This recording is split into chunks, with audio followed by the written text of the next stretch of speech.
अब नक्षत्रों को समझना अगर है ना, नक्षत्र is very very very old. मतलब हमारे सौरमंडल से भी, मतलब जब हमारा सौरमंडल, हमारा सन, सूर्य, जिस पृथ्वी में हम रहते हैं और जिस नौ ग्रहों को लेकर हम पढ़ाई करते हैं, वो नौ ग्रह बनने के करोड़ों अरबों साल पुराने हैं नक्षत्र। ठीक है। अभी जो है हम लोगों को जो दिखता है, हम लोग आकाशगंगा का वो वाला इमेज आप लोगों को शायद दिखता होगा, जहां पर एक पट्टी सी बनी होती है। और हमारा जो सौरमंडल है ना, वो जो है धनु सेजिटेरियस क्लस्टर में अभी वो कर रहा है, घूम रहा है। और ये मतलब ऐसा समझ लो कि हमारा जो सौरमंडल है, जो हमारे गैलेक्सी के सेंटर के का की परिक्रमा कर रहा है, चक्कर काट रहा है, वो गैलेक्सी सेजिटेरियस क्लस्टर के बीच में है। ठीक है। तो ये इतना लार्ज है, इतना बड़ा है और इतना वास्ट है कि नक्षत्र को समझने के लिए हम करोड़ों करोड़ों बार जन्म लेंगे तो भी नहीं समझ पाएंगे, इतना विशाल है। लेकिन पृथ्वी में इस चीज को बहुत बारीकी से बहुत सारे ऋषियों ने डेटा इकट्ठा करके इसको बनाया है। नक्षत्रों को, हर हर नक्षत्र जो है चार पद में डिवाइड किया गया है। और इस चार पद में, उसको पराशर ऋषि ने उस चार पद को जो डिवाइड किया है, उसी के अनुसार ही किसी भी कुंडली में नमांशा का निर्माण होता है। ठीक है। नमांशा से हम पता करते हैं कि वो जो प्लैनेट है जो D1 चार्ट में बैठा हुआ है, वो कैसा रिजल्ट देगा। रिजल्ट, बलाबल, किसी प्लैनेट का बल कितना ज्यादा स्ट्रांग है, कितना ज्यादा वीक है, वो हम हमेशा D9 से चेक करते हैं। और D9 जो है वो पूरी तरह से नक्षत्र बेस्ड ही है। उसका कैलकुलेशन नक्षत्र बेस्ड ही है, यानी प्लैनेट्स का बलाबल। अब प्लैनेट्स को बल कैसे मिलता है? प्लैनेट्स को बल मिलता है, प्लैनेट का अपना नेचर तो है ही, देखो उसके अंदर का जो क्वालिटी है वो तो है। प्लैनेट को बल मिलता है नक्षत्र के उस पद से जिस पद में वो विराजमान है। यानी नक्षत्र का वो पद, सपोज अश्विनी नक्षत्र है, ठीक है। अश्विनी नक्षत्र के प्रथम पद में सूर्य बैठा हुआ है। ठीक है। तो वो D1, सॉरी, D1 में, अश्विन अश्विनी नक्षत्र में, यानी कि मेष राशि में सूर्य बैठा है प्रथम पद में। तो आपको D9 में दिखेगा अश्विनी नक्षत्र, मतलब सॉरी, मेष राशि में सूर्य। D9 में भी आपको मेष राशि में सूर्य ही दिखेगा। ठीक है। इसका मतलब यह है कि सूर्य जो है अश्विनी नक्षत्र के प्रथम पद में अपने सबसे मतलब स्ट्रॉन्गेस्ट रिजल्ट्स देता है। ठीक है। इसका कारण जो है, देखो क्या होता है ना, थोड़ा समझना। अश्विनी नक्षत्र को हम लोग क्या देखते हैं, उसको कहा गया केतु का नक्षत्र। ठीक है। अब केतु का नक्षत्र जो है वो कैसा करता है, किसी भी चीज को ना, इनिशियली जो शुरुआत होती है, वैसे केतु त्याग का कारक है, लेकिन यहाँ पर हम लोग लेते हैं इसको गर्भाधान। यानी अगर आप इस तरह से समझे कि एक प्राणी का जब जन्म होता है, सबसे पहले वो गर्भ में आता है, तो गर्भ में आने का जो टाइम होता है वो अश्विनी होता है। उसकी एंट्री अश्विनी से होती है। उसका बाद कौन आता है, भरणी। फिर वो अपने माँ के पेट में बड़ा होता है, चाहे वो ह्यूमंस हो चाहे कोई भी प्राणी। अपने माँ के पेट में वो बड़ा होता है, यानी भरण पोषण मिलता है, शुक्र का काम होता है वो, भरण पोषण करना। फिर जब उसका टाइम हो जाता है बाहर निकलने का, अब दुनिया के साथ वो दुनियादारी में फेस करेगा अपनी, अपने मतलब शरीर रूपी इसको दुनिया, और बाहर के वायुमंडल के साथ जुड़ेगा। तो वहां पर काम करता है कृतिका। कृतिका काम क्या है, कनेक्ट, काटने का, कटिंग। तो हम जो बच्चा पैदा होता है उसमें जो कॉर्ड होता है, कॉर्ड को काटा जाता है। अगर कृतिका नक्षत्र में कोई जन्म हुआ बच्चा है और उसकी कॉर्ड कटिंग सही से हो जाती है, तो समझ लो कि वो उस बच्चे के अंदर अलग, कृतिका की अलग ही एनर्जी हो, बहुत पावरफुल होता है। इसी तरह से हर एक नक्षत्र का बहुत सुंदर डिवीजन बताया गया। केतु से शुरू होता है और बुध में खत्म होता है। अश्विनी, भरणी, कृतिका। ठीक है, ये आपको लिस्ट दे देता हूँ मैं यहाँ पर, एक स्क्रीन में शेयर कर देता हूँ। ये जो लिस्ट है ना, इसका स्क्रीनशॉट ले लो और इसको आप प्रिंट आउट निकाल के अपने डेस्क पे रखना। ठीक है, ये बड़ा ही सिंपल और बहुत सुंदर सा सीक्वेंस है। ये सीक्वेंस को अगर आप याद कर लेते हैं, समझ लेते हैं, तो आपको मतलब किसी भी चीज को जैसे कुंडली में देख रहे हैं ना, कभी भी कोई प्रिडिक्शन करने में बड़ा इजी होता है। ठीक है, अश्विनी, भरणी, कृतिका, रोहिणी, मृगशिरा, आद्रा, पुनर्वसु, पुष्य, अश्लेषा। तो कोई भी जो ये भचक्र के अंदर जो ये तीन कैटेगरी है नक्षत्रों के, इसमें शुरू होता है केतु से, यानी मेष राशि से 1 से लेकर 9। मेष राशि से शुरू होगा केतु के नक्षत्र से, उसके बाद शुक्र का नक्षत्र, सूर्य का नक्षत्र, चंद्रमा का नक्षत्र, मंगल, राहु, गुरु, शनि, बुध का नक्षत्र। ठीक है, और फिर राशि वाइज कहाँ से खत्म होगा? ये शुरू होगा यहाँ पर, अश्विनी जो है यहाँ मेष राशि से शुरू होकर अश्लेषा खत्म हो रहा है कहाँ पर? कर्क में, यानी 1 से लेकर चौथी राशि में खत्म। ये सारे के सारे 9 जो प्लैनेट है, इन 9 के 9 प्लैनेट से गवर्न होने वाले नक्षत्रों के सारा का सारा स्वरूप जो है वो मेष से शुरू होता है, कर्क में खत्म हो जाता है। वापस मघा, यहाँ मघा 10 नंबर लिखा हुआ है, मघा से शुरू होता है यानी सिंह से शुरू होता है, और वृश्चिक में ज्येष्ठा में खत्म हो जाता है।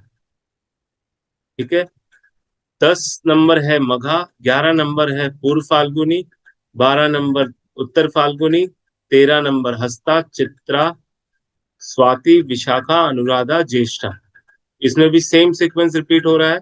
केतु, शुक्र, सूर्य, चंद्र, मंगल, राहु, गुरु, शनि, बुध। वापस फिर से शुरू हो रहा है कहाँ से? धनु से, मूल, मूल नक्षत्र से शुरू हो रहा है। पूर्वाषाढ़ा, उत्तराषाढ़ा, श्रवणा, धनिष्ठा, शतविशा, पूर्व भाद्रपद, उत्तर भाद्रपद, रेवती। रेवती यानी बुध में खत्म। वापस सेम सीक्वेंस रिपीट हो रहा है। एक कॉमन चीज आप देखेंगे यहाँ पर, 1, 10 और 19। ठीक है, 1, 10 और 19, ये तीन जो केतु के नक्षत्र हैं, अश्विनी, मघा और मूल। ठीक है, ये किस तरह की राशि है? यानी मेष, सिंह और धनु, ये किस तरह की राशि है? अग्नि कारक। ठीक है, अग्नि कारक राशियां हैं। अग्नि कारक राशियां होने की वजह से ये ऊर्जा का केंद्र है, और इसी वजह से इस तत्व को केतु द्वारा गवर्न किया जाता है। अग्नि क्या है ना, अग्नि आपको उस परलौकिक ऊर्जा के साथ जोड़ती है। ठीक है, और अग्नि अकेली एक ऐसी ऊर्जा है जो हमेशा ऊर्ध्व गति यानी ऊपर की ओर जाती है, वो नीचे की ओर कभी नहीं आती। किसी भी अग्नि को आप देखें, जबरदस्ती नीचे की भी ओवरफ्लो करे ना, तो भी वो ऊपर की ओर ही जाता है। ठीक है, यानी जो आपको ऐसा तत्व जो आपको ऊपर से कनेक्ट करे, मतलब आकाश तत्व या परलौकिक चीजों से कनेक्ट करे, वो केतु है। अश्विनी, मघा और मूल। अश्विनी का कारक क्या है? अश्व जैसा एनर्जी, इसलिए अश्विनी कुमार या अश्विनी नाम दिया गया है इस नक्षत्र का। क्योंकि आप देखेंगे कभी भी कोई भी रॉकेट लॉन्च किया जाता है, रॉकेट लॉन्चिंग में क्या जरूरत होती है? थ्रस्ट ऑफ बहुत सारा एनर्जी, थ्रस्ट ऑफ बहुत हाई फायर की एक एनर्जी होती है, थ्रस्ट देना होता है, जहां पर लिक्विड ऑक्सीजन को यूज किया जाता है। ठीक है, जो इस पृथ्वी में एंटी ग्रेविटी पैदा करके उसको ऊपर की ओर लेके जाता है। इसीलिए अश्विनी इनिशियल एनर्जी होती है और जिसका लेवल बहुत हाई होता है, जिसको कहते हैं ना एक नेक्स्ट लेवल में, एकदम कहते हैं एकदम फुल फोर्स में लगाना। किसी भी चीज की जो शुरुआत होती है ना, आप देखेंगे अगर कोई काम आपको करना है, किसी काम को शुरू करना है, तो सबसे इनिशियल जो पार्ट होता है, सबसे स्टार्टिंग पार्ट होता है, वो सबसे ज्यादा मुश्किल होता है, सबसे ज्यादा मुश्किल। शुरू कैसे करें, पहला स्टेप कैसे आगे बढ़ाएं, कहाँ बढ़ाएं, पैर मेरे अगर गलत पड़ गए तो कैसे उसको मैं संभालूंगा, ये बातें हमेशा आपकी चलती है जब भी कोई भी काम जो है वो शुरू करते हैं।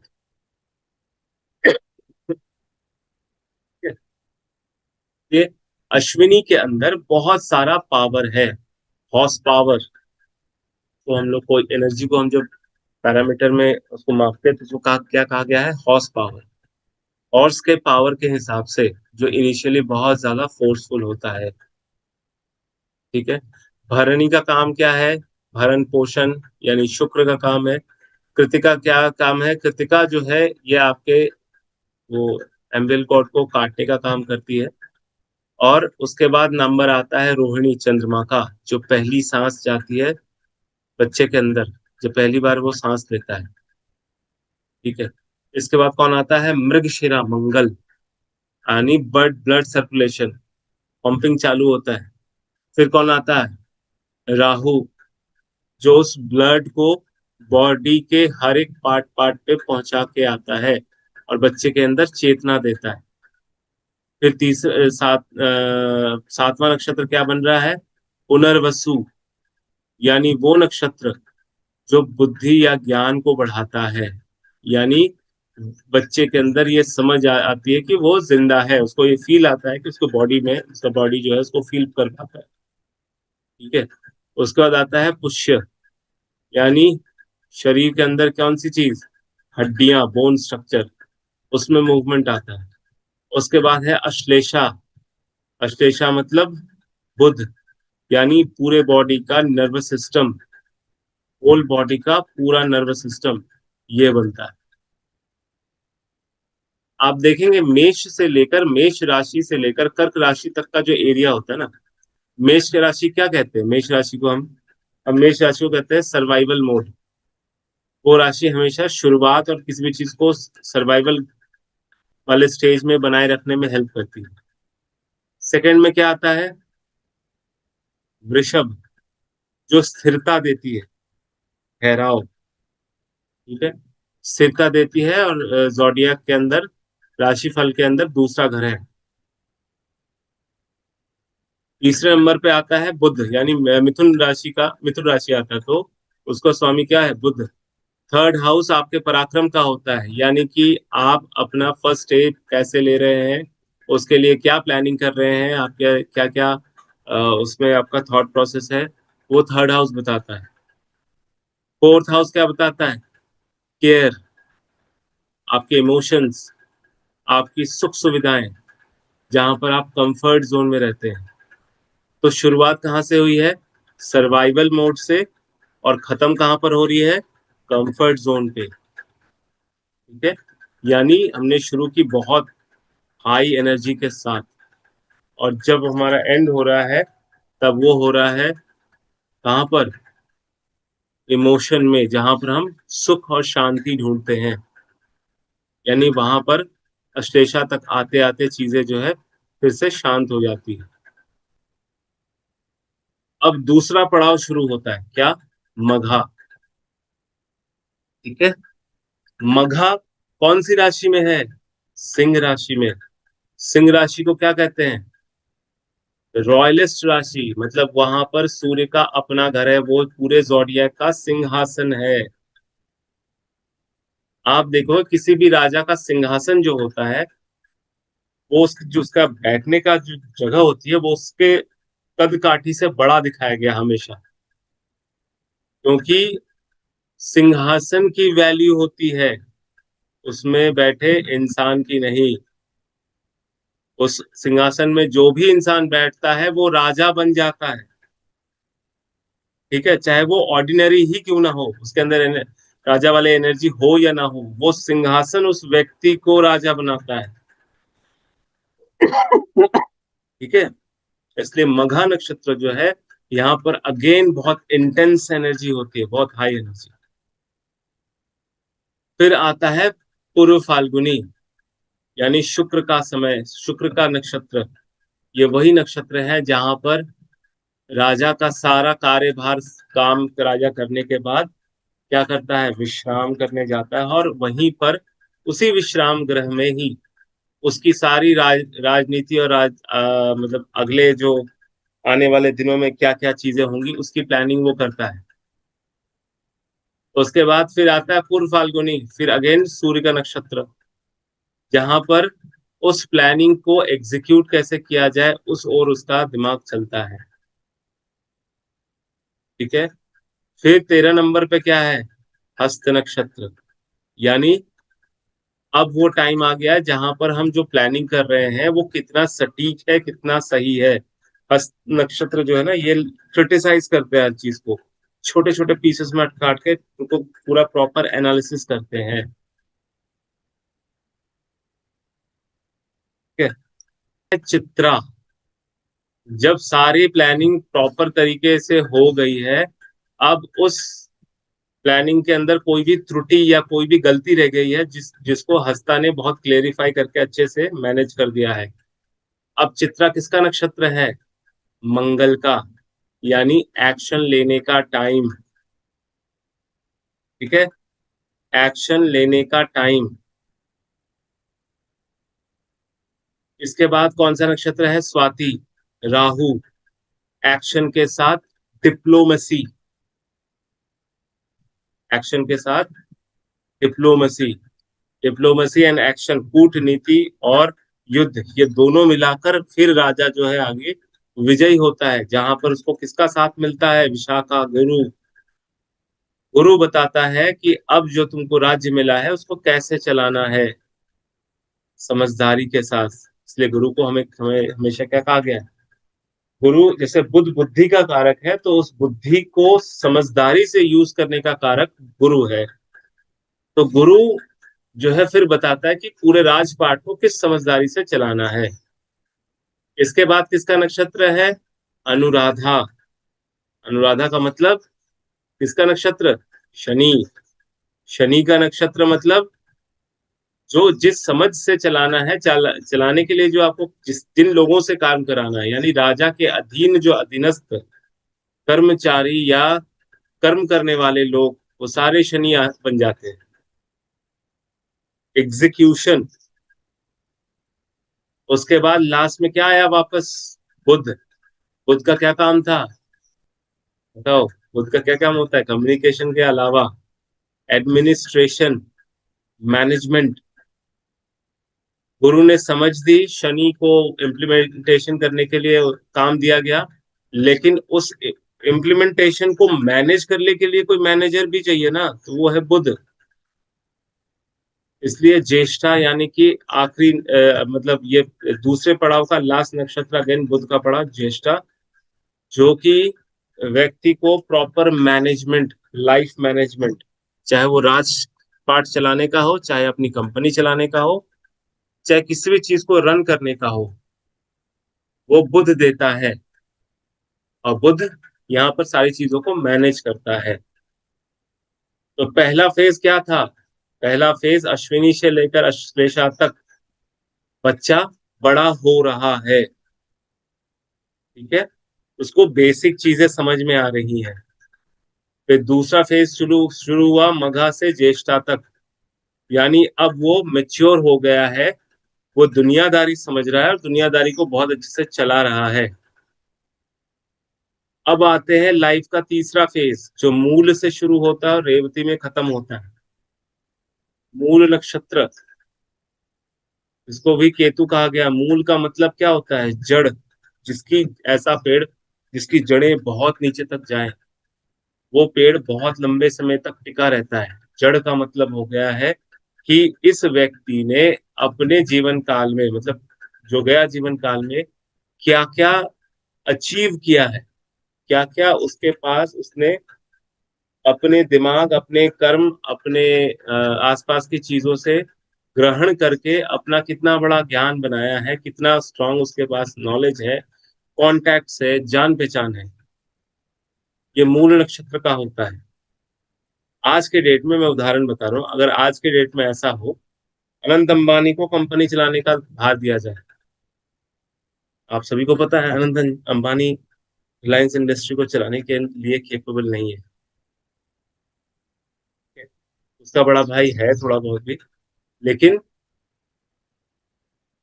मुकेश अंबानी के जड़ यानी कि वो खुद मूल नक्षत्र में पैदा हुए हैं, तो उनका जो जड़ इतने गहरे तक है ना, अनंत क्या, अनंत के बाद भी 5 पुश्त आ जाए ना, बैठ के खाएंगे। और उन्होंने काम नहीं भी किया तो ऐसा सिस्टम बना के वो जा रहे हैं मुकेश अंबानी, कि वो सिस्टम जो है, हर एक सिंगल पेनी, हर एक सिंगल पैसा जो है, उस रिलायंस इंडस्ट्री के सिस्टम के अंदर से होकर जाएगा। ठीक है। पूरे देश में, देश क्या, पूरी दुनिया का हर एक penny, every single coin has to go through inside this Reliance industry. तो मूल नक्षत्र में रहकर उन्होंने वो काम कर दिया है कि जड़ें मजबूत कर दी हैं, कि आने वाली पीढ़ी का भरण पोषण, शुक्र, अगेन पूर्वाषाढ़ा, शुक्र यानी कि धन की कोई कमी ना रहे। फिर उत्तराषाढ़ा, सूर्य आ गए, यानी जब जिसके पास धन रहेगा तो वर्चस्व और राज्य और अधिकार उसके पास रहेगा। श्रवणा, चंद्रमा का नक्षत्र। यहाँ पे श्रवणा नक्षत्र का एक स्पेशल विशेषता मैं थोड़ा सा आपको बता देता हूँ, वैसे हम पढ़ेंगे इसको। श्रवण नक्षत्र जो है, उसकी स्पेशलिटी ये होती है कि व्यक्ति, जो भी व्यक्ति श्रवण नक्षत्र में पैदा होता है, या व्यक्ति का कोई भी प्लैनेट श्रवण नक्षत्र में है, तो ऐसा व्यक्ति उस प्लैनेट की महादशा अंतरदशा में कोई ना कोई ऐसा काम करेगा जिससे उसका नाम पॉपुलर होगा, लोग उसका नाम बहुत ज्यादा लेंगे या चर्चा करेंगे।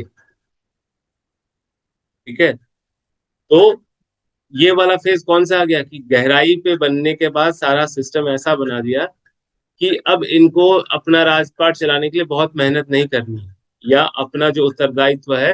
अब ये कौन सा फेज आ रहा है, वानप्रस्थ का फेज आ रहा है। सबसे पहला वाला हमारा क्या था, ब्रह्मचर्य का। दूसरा वाला गृहस्थ का, या दुनियादारी हमने सीखा। तीसरा वाला वानप्रस्थ और सन्यास का हो रहा है।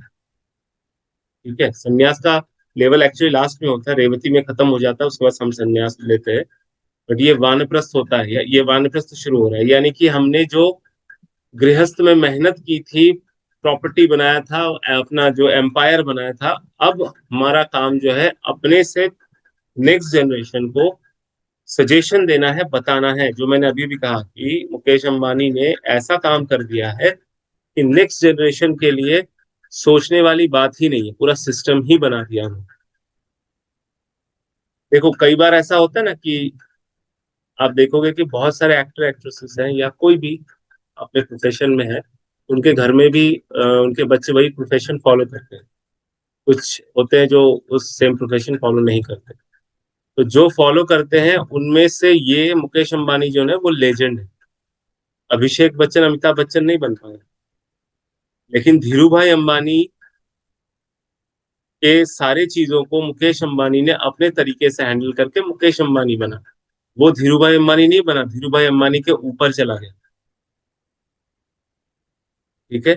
और उन्होंने ऐसी ऐसी जगहों पर हाथ डाली हुई है, मतलब कल्पना के बाहर। हालांकि शिक्षा धीरू भाई की है, उनका जो लार्जर व्यू, मतलब दूरदर्शिता, ये सारी चीजें मुकेश अंबानी बहुत अच्छे से सीखी है, लेकिन अपना तड़का भी उसमें लगाया। और उसके बाद आ गया सूर्य के बाद चंद्रमा। चंद्रमा का मतलब हो गया मन का कारक। चीजें बहुत अच्छे तरीके से चलेंगी, मन की शांति बनी रहेंगी। मंगल मतलब धनिष्ठा, धन, धन की कमी नहीं होगी, क्योंकि इसके बाद भी नेक्स्ट जनरेशन को भी मेहनत करते रहना पड़ेगा। ये जो धनिष्ठा नक्षत्र है मंगल का, ये क्या करेगा, ये इसने अपना जो भी एक्सपीरियंस, जो भी एक्शंस अपने गृहस्थ जीवन में लिए, अब वही एक्शंस अपने नेक्स्ट जनरेशन को देता रहेगा, बताता रहेगा। ठीक है। इसके बाद आता है राहु, शतविषा। शतविषा राहु का नक्षत्र ऐसा नक्षत्र है जो सबसे ज्यादा जहरीला है, और एट द सेम टाइम ये सबसे ज्यादा हीलिंग प्रॉपर्टी लेकर भी बैठा है, और इसको राहु का नक्षत्र कहा गया है। मतलब शतविषा अकेला एक ऐसा नक्षत्र है बाकी नक्षत्रों में से, मतलब 27 नक्षत्रों में से, जो दोनों ही साइड एक्सट्रीम है, अच्छा है तो एक्सट्रीम अच्छा है और बुरा है तो एक्सट्रीम बुरा है। ठीक है। नेक्स्ट है गुरु, पूर्व भाद्रपद। तो ये जो एक्सट्रीमिस्ट अच्छा और बुरा वाला है, अब उस अच्छे बुरे की समझ को, मतलब उस एनर्जी को कैसे चैनलाइज करके यूज करना है, वो पूर्व भाद्रपद बताएगा। ठीक है। फिर वापस गुरु के बाद आ जाएंगे शनि, उत्तर भाद्रपद। इस समझ के साथ हमने जो मतलब इन्होंने जो अपने गृहस्थ के समय में चीजों को एग्जीक्यूशन में डाला था, अपने अंडर में लोगों को किस तरह से काम करवाया था, वही सजेशन अपने नेक्स्ट जनरेशन को देकर जाएंगे। और बुध रेवती में जब जाता है, रेवती नक्षत्र की एक बड़ा ही दुख भरी दास्तान यह होती है कि इस नक्षत्र में कोई भी प्लैनेट मिले, उस प्लैनेट की दशा में व्यक्ति को इज्जत नहीं मिलती है, सम्मान नहीं मिलता है। वैल्यू बहुत होती है, लेकिन जिस हिसाब से व्यक्ति की वैल्यू होती है, उस हिसाब से उसको एग्जीक्यूशन नहीं मिलता है। ये एक बहुत विचित्र विडंबना है, दुख का विषय है। रेवती नक्षत्र के बहुत अच्छे अच्छे आर्टिस्ट दिखेंगे आपको, लेकिन देखा गया है उनके जीवन का जो अंतिम क्षण होता है, यानी बुढ़ापा, बहुत बुरा जाता है, बहुत बुरा। मैं पर्सनली सच में बताऊं कि रेवती नक्षत्र में किसी का मैंने चंद्रमा देख लिया ना, तो मुझे बहुत दुख होता है। किसी को मैं मन में दिल खोल के बता भी नहीं पाता हूँ उनको, लेकिन सावधान करता हूँ कि बुढ़ापे के लिए कुछ बचा के रखें, नहीं तो हालत खराब होती है। ठीक है। वापस यहाँ पर आकर व्यक्ति क्या बोलता है, हो गया मेरा वानप्रस्थ भी, यानी मैंने अपना दायित्व जो भी सीखा था, मेरी मेरा जो भी लर्निंग्स थी, सीख सीखी थी, वो मैंने अपने नेक्स्ट जनरेशन को दे दिया। अब मैं ऑल निवृत्त होकर, रिटायर होकर, अब बाकी किसी भी चीज में ध्यान नहीं देना है, ओनली इन संन्यास। संन्यास मतलब स्वन्यास, अपने आप के साथ रहना, सिर्फ और सिर्फ अपने आप के साथ रहना। इसके पहले तक हम दूसरों के बारे में सोच रहे थे। सबसे शुरुआत सीखने का, अश्विनी से अश्लेषा, मघा से ज्येष्ठा, उसको अप्लाई करने का, और उस एप्लीकेशन के बाद जो आपको सीख मिली, उस सीख को मूल से रेवती में अपने नेक्स्ट जनरेशन को देकर जाना।